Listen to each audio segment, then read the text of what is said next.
অনলাইনে জন্ম সার্টিফিকেট কিভাবে সহজে নিজেই চেক করবেন সার্টিফিকেট হয়েছে কি না, এবং সেই সার্টিফিকেট ডাউনলোড কিভাবে করবেন বাড়িতে বসে। যদি আপনি হাসপাতালে গিয়ে অফলাইনে জন্ম সার্টিফিকেটের জন্য জমা করে এসেছেন সমস্ত ডকুমেন্ট, অথবা অনলাইনে কোনো সেন্টারে আবেদন করেছেন, তাহলে অফলাইনে জমা দেওয়ার পর আপনার ফোনে দেখবেন একটা এসএমএস আসবে। সেই এসএমএস এ অ্যাপ্লিকেশন নম্বর দেওয়া থাকবে। এই অ্যাপ্লিকেশন নম্বর দিয়ে আপনি জন্ম সার্টিফিকেট সহজেই বার করতে পারবেন।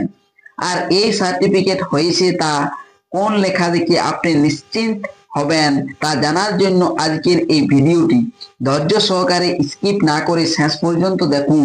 তবে ছোট্ট একটি অনুরোধ, ভিডিও ভালো লাগলে লাইক কমেন্ট শেয়ার করবেন।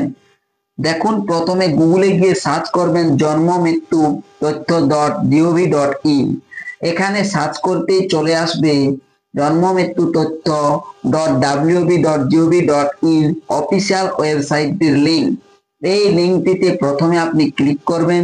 ক্লিক করতে চলে আসবে এখানে department of health and family ওয়েলফেয়ারের অফিসিয়াল ওয়েবসাইটটি, অর্থাৎ জন্ম মৃত্যু পোর্টালের অফিসিয়াল ওয়েবসাইট। এখানে আপনি দেখতে পাবেন প্রথমে এটা লেখা থাকবে রেগুলারি ফার্মওয়ার্ক, তারপর কন্টেন্ট, তারপরের যে অপশনটি রয়েছে সিটিজেন সার্ভিস। এই সিটিজেন সার্ভিস অপশনটাই কাটছাটটা রেখে বার্থ একটি অপশন দেখতে পাচ্ছেন, প্রথম অপশন। এই বার্থ অপশনে কাটছাট রেখে পরে বাম সাইডে চলে গিয়ে আপনি 3 নম্বর অপশনে চলে যাবেন ট্র্যাক অ্যাপ্লিকেশন। এই ট্র্যাক অ্যাপ্লিকেশন অপশনটাতে ক্লিক করবেন।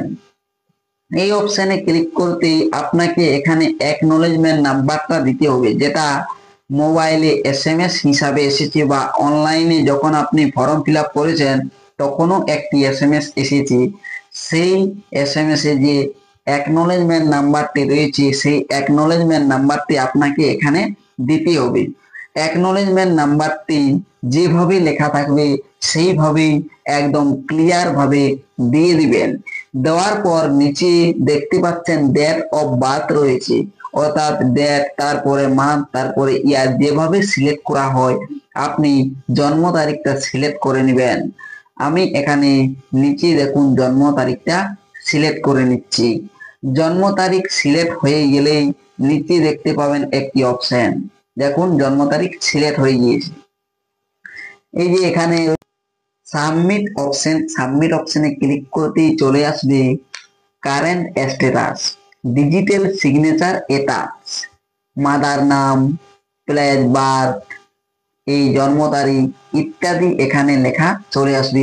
আর কত তারিখে যে ফর্মটি আপনি সাবমিট করেছিলেন অনলাইনে বা অফলাইনে যদিও ফিল আপ করে থাকেন, সেটাও তারিখটা নিচে দেওয়া থাকবে।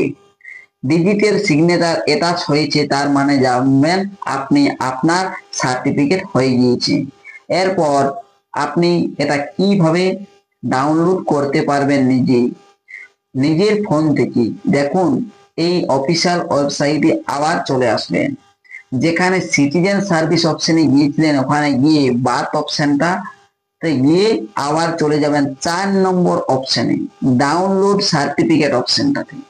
এই ডাউনলোড সার্টিফিকেট অপশনটাতে ক্লিক করবেন। এই অপশনে ক্লিক করতেই আপনাকে এখানে অ্যাকনোলেজমেন্ট নাম্বার দিতে বলছি, অ্যাকনোলেজমেন্ট নাম্বারটা দিয়ে দেবেন। সার্চ অপশনে ক্লিক করবেন।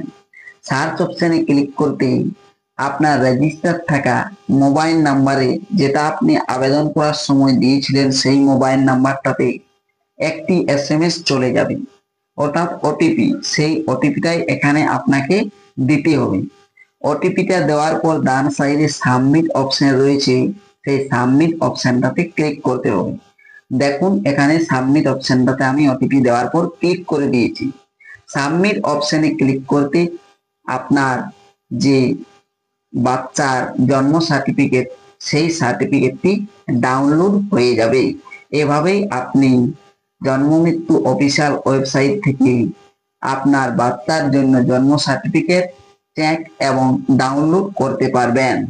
ভিডিও ভালো লাগলে লাইক কমেন্ট শেয়ার করবেন।